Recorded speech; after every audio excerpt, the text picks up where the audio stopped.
Hello, everybody, and welcome to another edition of Facebook Live. I'm Derrick Anderson coming to you on a Martin Luther King weekend. This Friday turned out to be a nice, pleasant day. I'd like to thank all of my friends and people for tuning in on the show since we've been back off our unsolicited hiatus, but that's another story. Got a good guest, a good young man, Jonas, who's in the. It's good to see young people in the community, and people say, "Derrick, where are the young people?" Well, we got a good young man, brother H.T. Hill, is coming on, and we're going to talk. But I'd like to make a couple of announcements first. Don't forget the Martin Luther King breakfast. Look, you can tell I'm going by script because, folks, that breakfast is sold out. I know people that are still looking for tickets to that breakfast. I guess I'm just saying, reminding you, go to the breakfast because you probably got a ticket that's sold out. And they're going to have some good speakers there. I know one of the speakers this weekend at one of the events will be Mark Mariel, the former governor, the former mayor of New Orleans, who's also now the head of the Urban League.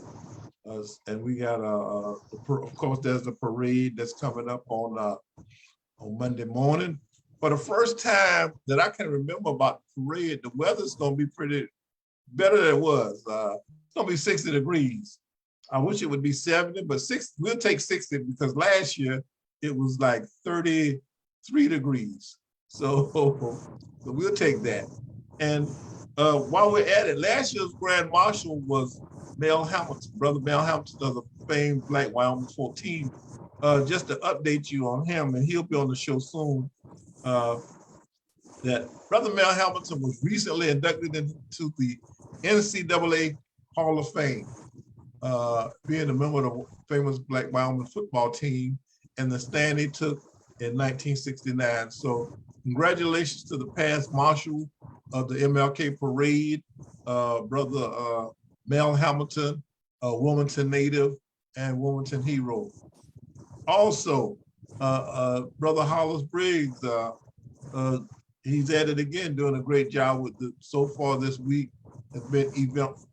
So get out. If you want to know what events are taking place, we still got some events that's going on. And we're going to have Brother H.T. Hill coming on to talk. I want to ask him about a show he put on recently also, but just beware. And if you got anything you want to announce, just put it in the chat box. Let me get my enunciation correct, in the chat box. But Brother H.T. Hill I went over some of his bio on his Facebook page, and I'm like, this guy's impressive. So, I know he was involved in the recent Gullah New Year's thing. And how you doing, Tracy? Good to see you on there, brother. Come on in the chat room and chat a while with us. That's Tracy McCullough, who's doing Optimistic Oasis on the North Side, and you'll be hearing a lot about that program. But Brother Tyrone H.T. Hill, how you doing? I'm doing great. How are you? I'm doing good, my brother. I see you in transit, and but I just want to, I'm going to let you tell the audience a little bit about yourself, and then we're going to get into some good conversation. Okay, well, I'm a native to this area. I'm Gullah Geechee, and I'm also a community activist and an artist, a business owner, a lover of God, a lover of people. I just love making a difference in my community any way that I can. Did you go to school in this area? Yes, sir. I went to West Brunswick. Yeah, that's Cerro Gordo. West Brunswick down there in Charlotte. Yeah. Not West Columbus, West Brunswick. Oh, West Brunswick. No, I'm sorry. I'm thinking of West. Yeah. West, you went to West Brunswick. Yeah. Okay. And you've been in Brunswick, so you Brunswick County all your life? Pretty much. You're a student now. You are a student, and you recently did a play about the Gullah people at Warner's Temple, Reverend Barnett's church. How did you? First of all, explain to our audience so we can bring them up to snuff on what it, because I've always been fascinated by the Gullah people, especially in my many trips down to Charleston. But explain to my audience about this culture. The Gullah Geechee people are simply the descendants of those that were taken from West Africa and from the Caribbean islands and enslaved on plantations throughout the coast of the Carolinas as well as Georgia and Florida. And the Gullah Geechee roots extend, of course, all across the United States because, people migrate. And there's a great influence over there in New Orleans too as well. Gullah Geechee is a mix of African, Caribbean, and Native American ancestry. So you'll see a lot of similarities between those groups because they're intermingled. The Gullah Geechee are the people that pretty much held on to their customs or actually hid them in a lot of the English customs. There's a lot of Gullah Geechee roots in the local Black churches that a lot of people are not aware of. Certain things that we do, like shouting, that comes from Gullah. That has West African ties. We're a very expressive people, even down to the things that we cook. So a lot of people think that the culture has been lost. It's simply been hidden within us, and we have to rediscover it. And I'd like to say hello to Miss Linda. How you doing, Miss Linda? Hi back to you, and glad to have you on board in the chat. Your background is Gullah Geechee, if I'm not mistaken. Yes, sir. I'm one of the direct descendants of the Gullah people that lived on Eagle Island, where the battleship rests. Mm-hmm. Now that's unique because growing up in Wilmington, you hear a lot about Eagle Island, and it's famous for the mart that's there. The fish market that's there and the store that's there. But how did you research your ancestry to find out more in depth about what it entailed? I think we got a frozen screen for a minute. Let's see. Yeah, I think we got a frozen screen. So I'm just going to ask him when he comes back, when we can get his screen back, about the Gullah Geechee people, because it's something that has really fascinated the people that's going on. In the meantime, I just want to make everybody cognizant of the fact of what's going on during King holiday. If we can get Mr. Hill back, that would be great. But what's going on during the King holiday this weekend, and read some of the things that's happening at Martin Luther King Center. Like I said before, you can go on the Facebook page and see what's happening and see the things that's around it coming in. And one of the things I was fascinated when I was reading Mr. Hill's bio, and I hope we can get him back because technology, folks, will kind of hit us a lot of times. Is that when we're doing, especially when you're doing remote and you're doing it by phone, it's a little bit different. How you doing, Ms. Nolan? Good to see you come on board. It can be quite difficult. But I want to, while I got your attention out and we're waiting on Mr. Hill to come back on, I want to make some references to the past show we had, the panel we had, because we got so much feedback when we had the past panel, if you saw Wednesday's show. And some of the things that Martin Luther King stood for, I think there was people who probably didn't think we were living up to the standards that Dr. King set for our people. And there was a statement that I made that maybe a fraction or a faction, either or, of young people were not really adhering to the doctrine of Dr. King. And what I said was, I encountered a young man who was 14, and I asked him, was he going to go into any of the celebrations this weekend, because there are numerous celebrations throughout the city about Dr. King, and he said, no, he wasn't the least bit interested in Dr. King. And that kind of threw me for a loop. And I just want to read some of the comments that we got from that. That I won't call the names, but I wrote them down. They sent me some messages. Young people today need to know their legacy. That is part of the problem with Blacks in America, Blacks in North Carolina, and Blacks in Wilmington. Until we realize that, we will always be on the short end of the stick. So bad that this young man does not know his legacy. Another person wrote, what kind of a young man, 14, or a young woman would talk to a grown person in that type of manner? Disrespect is something that too many of our young people seem to have. We've adopted the ways of the oppressor and have become and are just as disrespectful to our elders as they are to theirs. I felt like I needed to respond since we got a break in some technical difficulties to some of these things. First of all, I agree that so many of our young people don't know our legacy. And on the panel the other day, there were only about Mother Makeda, who we had on the show, Mother Makeda, who was on the show, and I'm about the same age. I don't mind mentioning my age, I'm 69. And I think she was in there. I'm not going to say her age because she might not want to mention it. Plus, I don't even know her age, actually. But we are basically contemporaries.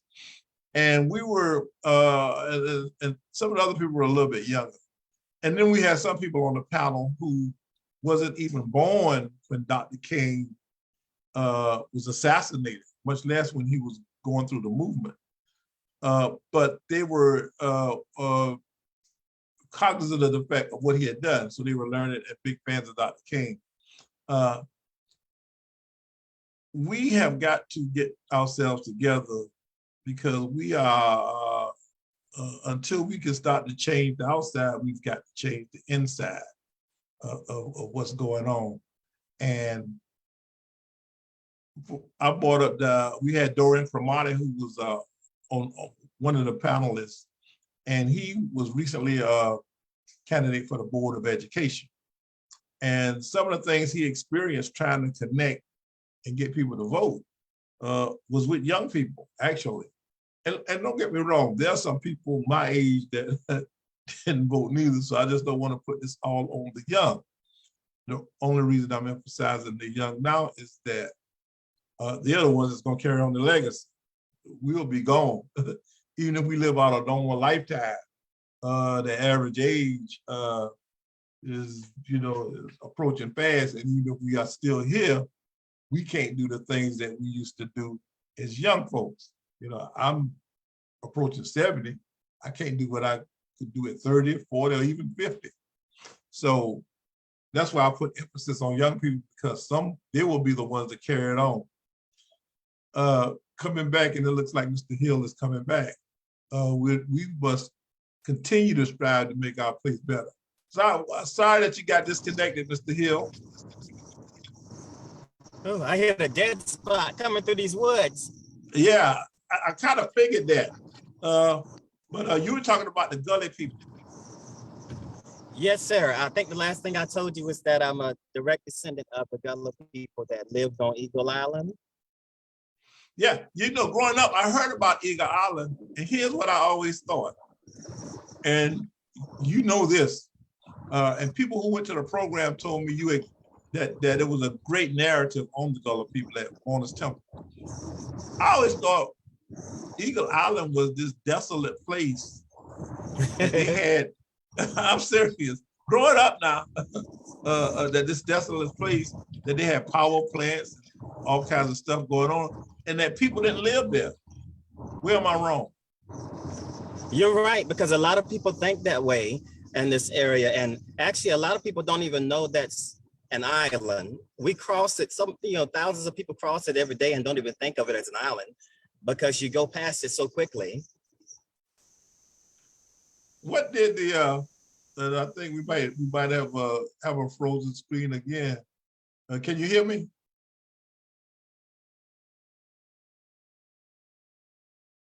Okay, I think that he might have hit another one of those spots that talking about the Gullah people. But Eagle Island is a place, and most everybody in Wilmington knows. Not most people, everybody knows Eagle Island is where you go get the fish and the brown dogs over there. But talking about the Gullah people, and the one thing I want to ask him about when he comes back home is that we've always associated Gullah Geechee with South Carolina, and I'm familiar with the Gullah people down there, but from what the narrative said in the program that was at Warner's Temple, the Gullah Geechee people extended from North Carolina. I even heard some parts of Virginia on down to Florida. So that's another thing I want to ask Mr. Hill about.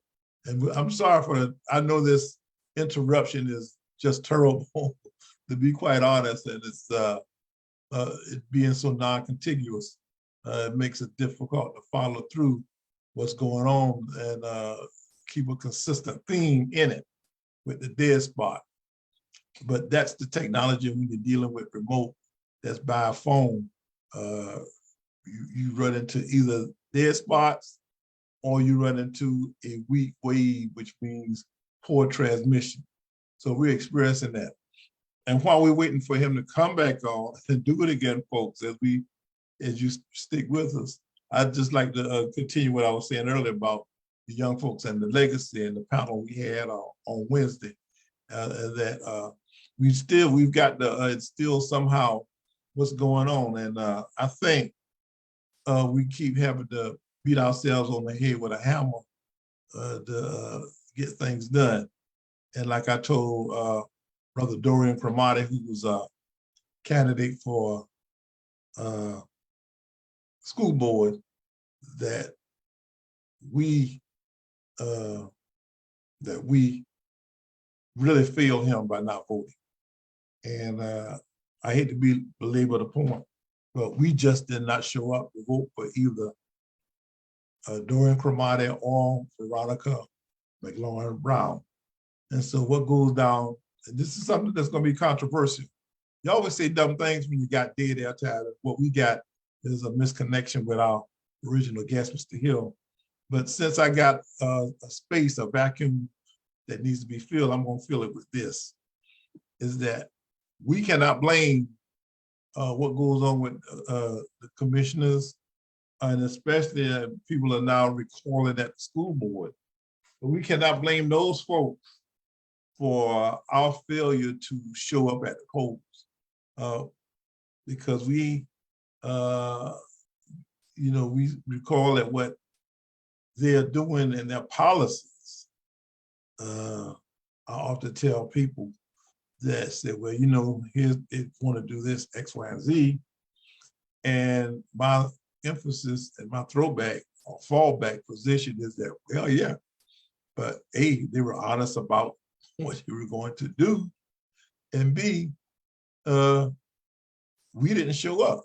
So I think we got Mr. Hill going back on, and I'm going to see if he can answer it. If we can keep a continuous show going, it would be great. But I don't want to torture my audience by the constant interruptions. All right, how we looking? I'm out of the woods now, and I'm actually crossing Eagle Island. Okay, all right. But let's get back to Eagle Island. Were there Gullah people living on Eagle Island? Yes, sir. There were a couple of plantations up through here, and Eagle Island was like it was a central location for the harvesting of what we call now Carolina gold rice. Mm-hmm. So it was a central location, but plantations lined the Cape Fear River all the way up towards Burgal area. You know, while you were away, I told the audience that when I was in my 20s, and learning about the Gullah Geechee people, we always associated that with South Carolina.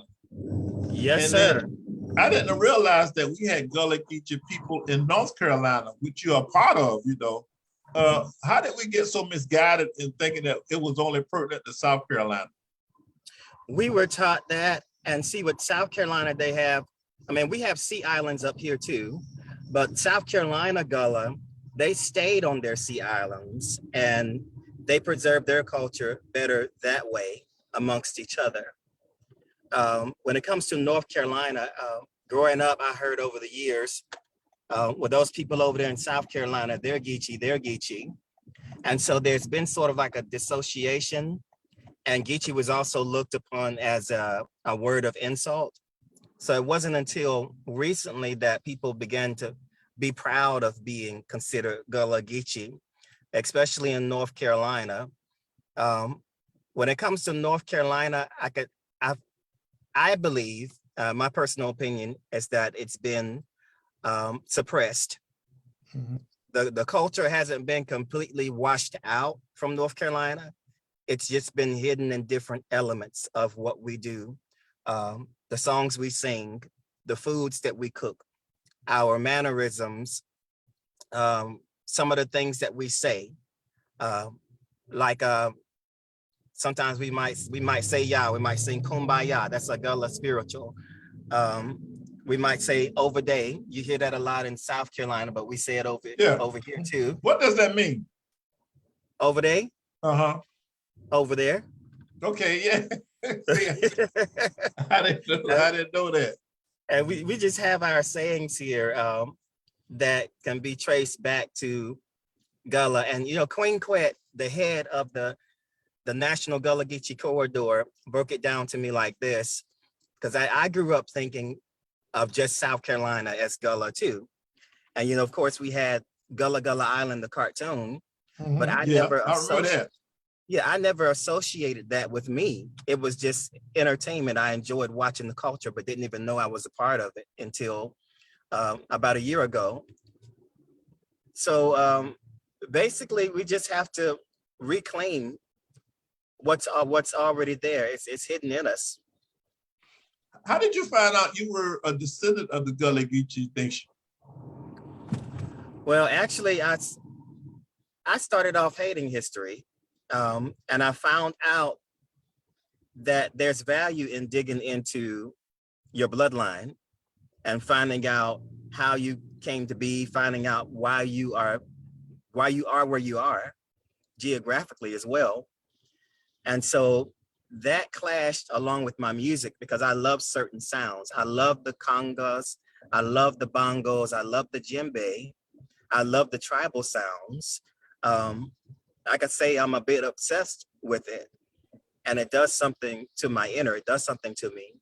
So I begin to feel more of a connection to certain African countries, and even certain immigrants, certain people that have come over from different parts of those countries have come up to me, mistaken me as a family member.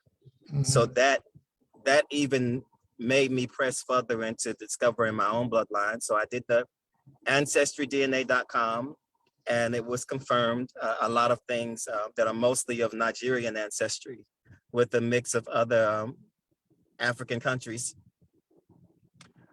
But just that drive, I'd say it's an inner drum beat. That inner drum beat just kept right on going and pressing me to dig further. The Eagle Island connection comes from my great-grandfather. His name is Solomon Eagles.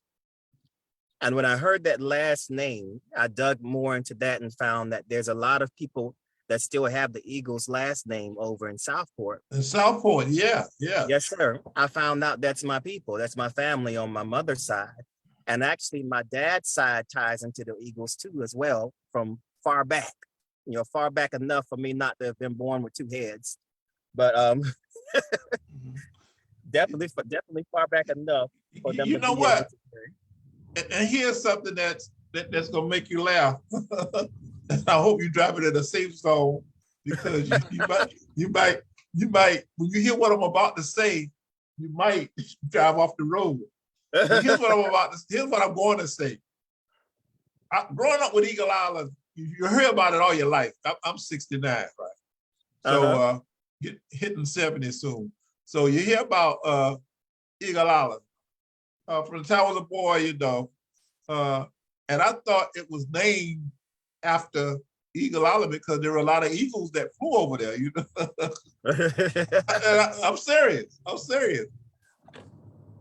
I'm just getting educated by you that it's actually a surname, a name.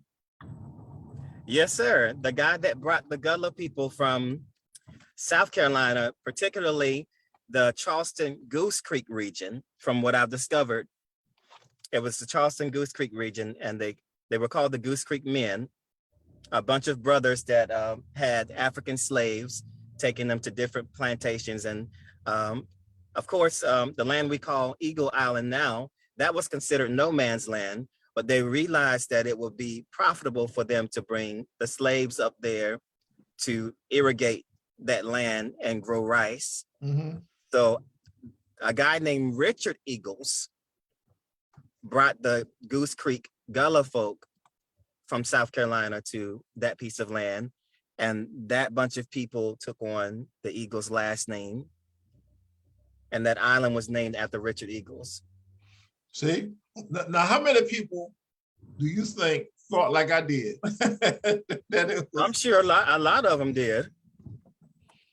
Because Eagles is not it's not like Washington or Jefferson or even Anderson. I mean, I have heard the last name before, especially in Southport, and now we're getting educated. I got a friend in Southport named John Eagles. And that's so, my cousin. Yeah. See? Mr. John Eagles. He works with the funeral home. That's right. Yeah. Yeah. I spoke with him about it. And so the Gullah people, how many historians are aware of the Gullah people extends more than just the Charleston area? And it's the island off Charleston that really is a big part of Gullah Nation. But it extends, how far, in fact, let me put it in the simpler terms so that I won't be, my question won't be so confusing. Where does the Gullah Nation extend from? I mean, how long is it? Stretch. Well, the National Gullah Geechee Corridor extends from Jacksonville, North Carolina on down to Jacksonville, Florida. And it extends from the waterfront up to 30 miles inland. That's considered the National Gullah Geechee Corridor. But I'll tell you this, there's Gullah Geechee influences all the way up to Maryland and Washington, D.C. I'm sure you've heard of go-go music. Yeah. Yes, sir. That's West African Gullah influence. And then, of course, there's New Orleans. And so we're scattered about everywhere, but they chose the 30 miles inland from the ocean for North Carolina, South Carolina, Georgia, and Florida, because that's basically where the slave ships docked and most of the plantations were planted at. Why don't we hear the Gullah, the descendants of the Gullah people like yourself? You guys basically moved inland to like Southport. Southport's not really inland. Southport is on the coast. But Eagle Island, how many of the descendants of the Gullah people still live on Eagle Island? Zero. Yeah. Zero. And the water level was probably raised so much since then too, since there were actually people living on the island. When I heard that they were actually planning on building hotels and stuff over there. Yeah. That's a terrible idea, because that was my next question, actually. Yeah. It floods so easily. I did my my music video there. It's on YouTube. It's titled Exodus, Song of the Ancestors. And the day that we did the video, it wasn't after a hurricane, but you would have thought it was after a hurricane. Just a normal storm made it very difficult to drive up in there. Like we had water almost coming through our vehicles just to get in there and film the video. Yeah, I was going to ask you about because the city of Wilmington, or maybe the county was talking about building hotels and resorts on that place, and I'm like, isn't that swampland? It is. I mean, the rice still grows there, so that's definitely not a good idea. Yeah, because rice only grows in swampland.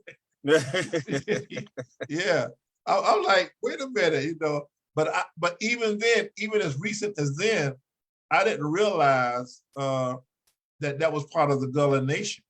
That Eagle Island was so integral as a part of history. And you said that that's where the plantations were and the slaves were.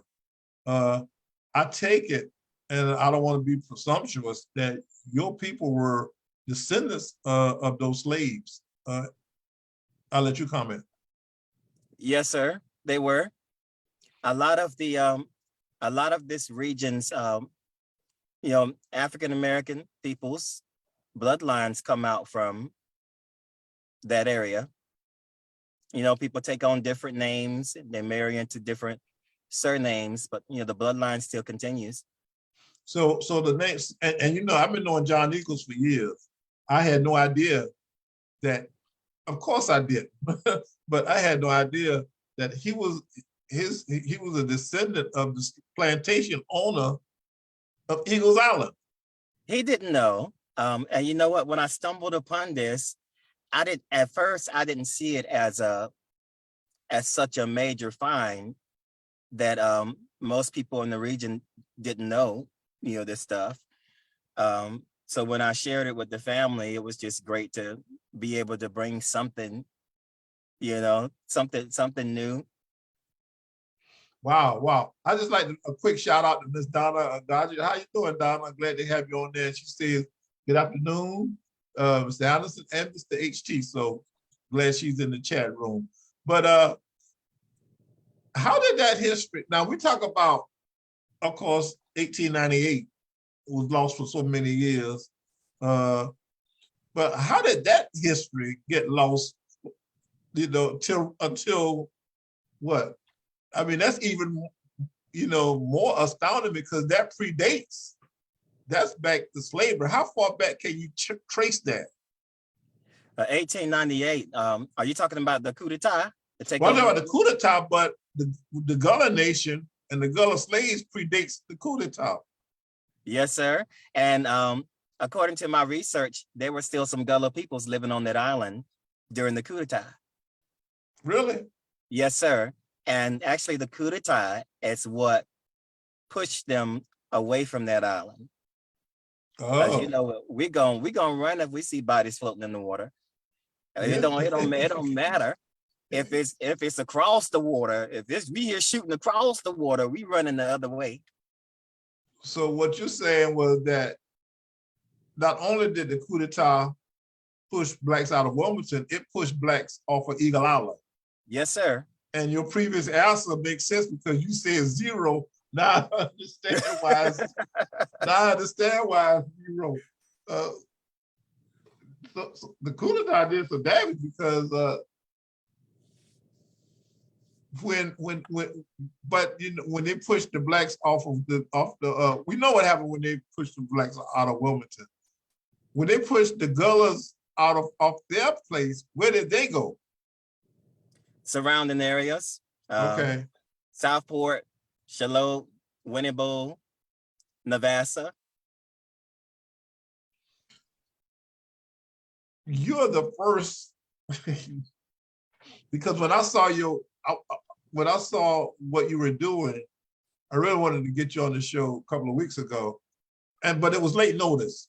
I mean, nobody can come on the show with an hour's notice or something like that. But I'm like, wait a minute, this is something that's got to be told, How and the program, you did tell it, you were getting ready for the program at Warner's Temple. how do the people who live, do the Black people who live in those places know that they're descendants from Eagles Island? Most of them don't. Most of them don't, and that's my goal. That's part of my goal, is to make the descendants in this area aware of their connection to the Gullah and the land, and also how they still share that connection with the things that they do and the things that they say. We don't call our food Gullah food; we call it soul food up here, but it's Gullah. I mean, slow cooked collard greens. That's a West African dish. I know Netflix did an extensive series on Gullah food and West African food that came from Africa that we brought over, such as rice, the sweet potato, Yes, sir. things like that, and how it was cooked. How much of the Gullah cuisine is in our cuisine today? Well, I can definitely say rice. My mom cooks rice with every meal. I didn't know that was a Gullah thing. And I don't think she did either. And then she also loves conch soup. I didn't know that conch soup was a Gullah cuisine. What South is Carolina. that? Sir? What is conch soup? Conch soup, CONK. Uh-huh. There is a sea critter called a conch that comes out of the conch shell, and you pull that bad boy out, and you clean them and you put them in a soup. And my mom said she grew up doing that. My mom grew up on Ocean Isle Beach, and they used to go out to the water and get these conchs, bring them home and make a soup out of them. Okay, now back up. Hold on. And I know we got a few minutes left.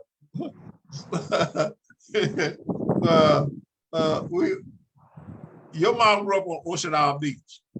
Yes, sir. I've been to Ocean Isle Beach. Are there still Blacks living on Ocean Isle Beach? You don't see very many of them living on the beach. And you know what? A lot of these beaches were owned by our people. And, taxes were jacked up and they were pushed off the land. And, when our people had the land, it wasn't seen as something valuable. It was just seen as swampland, mosquito infested.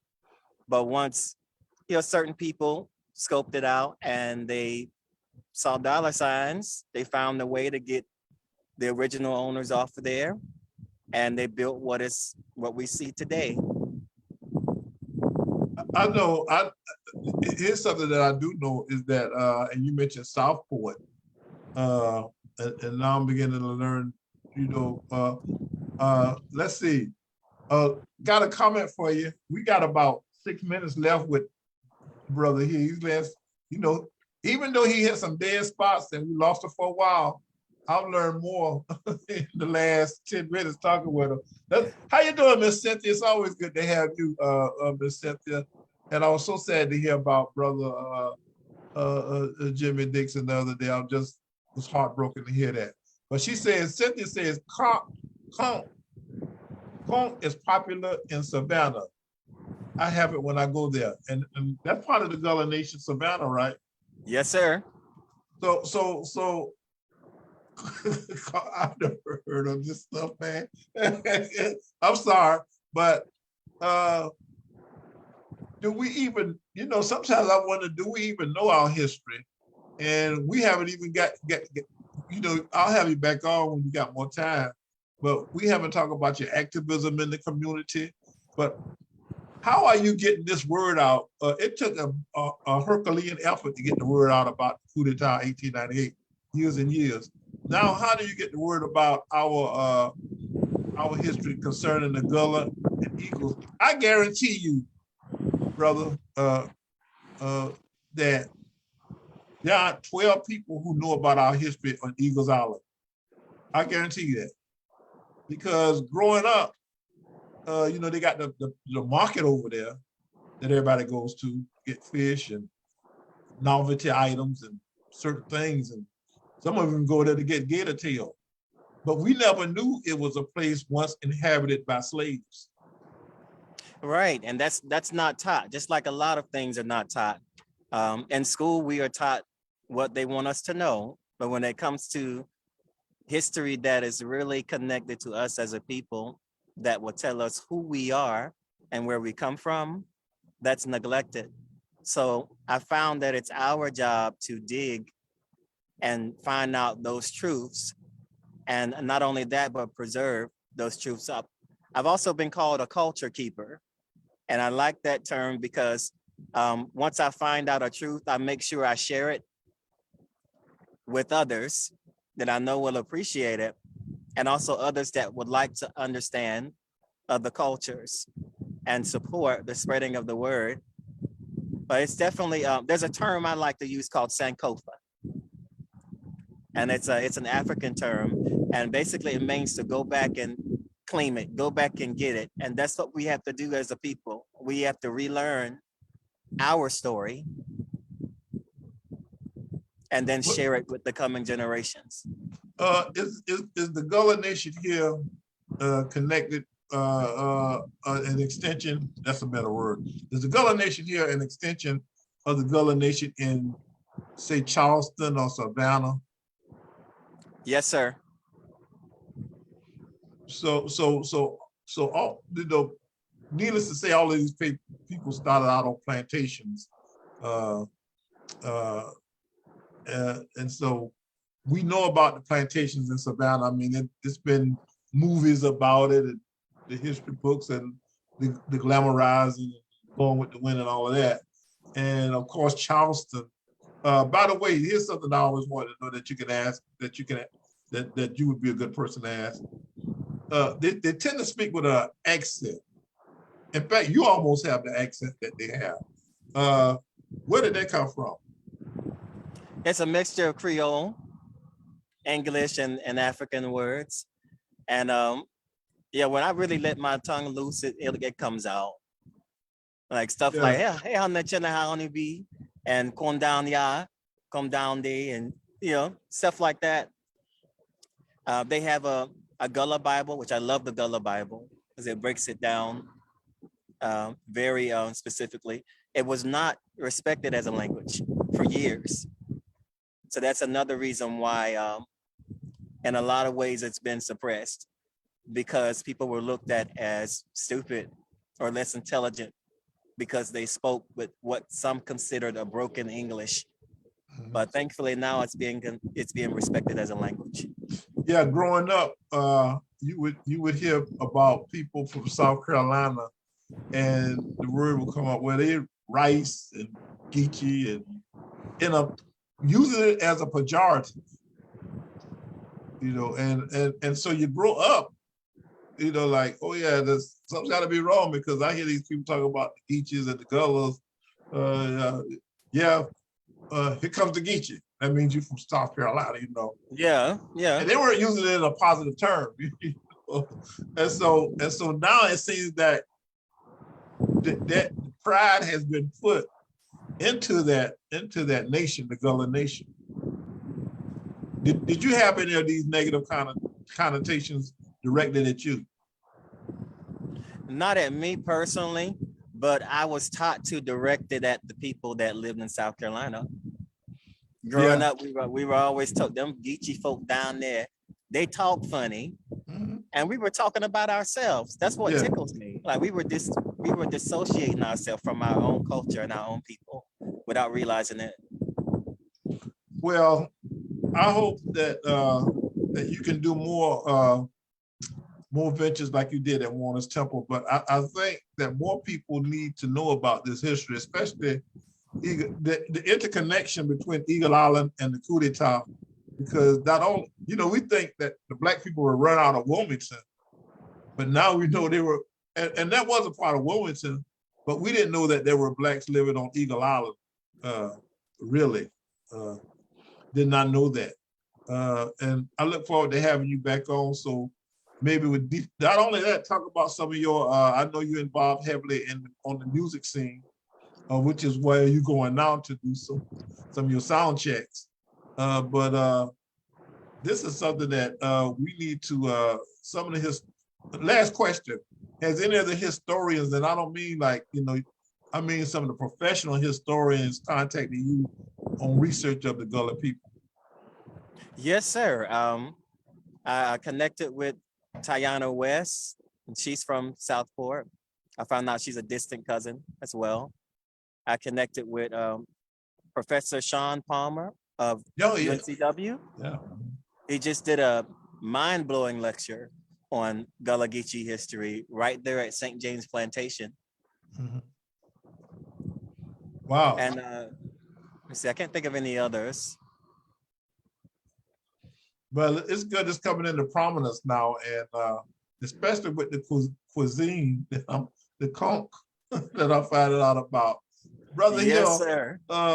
I want to thank you. We had, first of all, our audience apologize for the dead spots we hit, but the time we were able to spend with the brother is invaluable.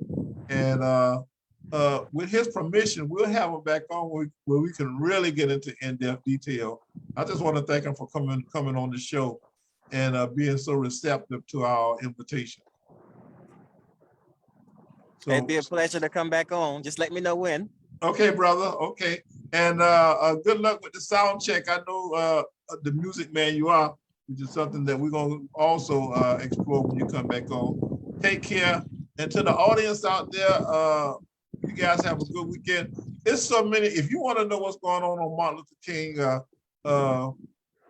weekend, just go to my Facebook page. And I'm sure you got some involvement in the weekend also, brother. I got a message to read here for you too.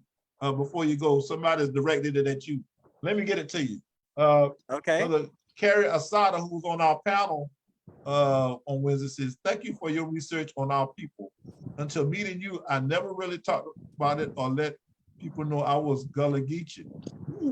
But today I'm proud to be Geechee. That was all I knew. Carrie, he talked about some of the embarrassment he felt being Gullah Geechee. And we're gonna have him back on. And my very, very dear friend, Ms. Nolan, says it's very interesting. So it's a lot to learn. Like I said, I'm a guy that's approaching 70 and I'm learning, I'm learning. Thank you so much, Brother Hill, for coming on, and you take care. Everybody have a safe weekend. Enjoy the festivities of Martin Luther King Day, a Martin Luther King weekend, and I'll be out there, so I'll see you around.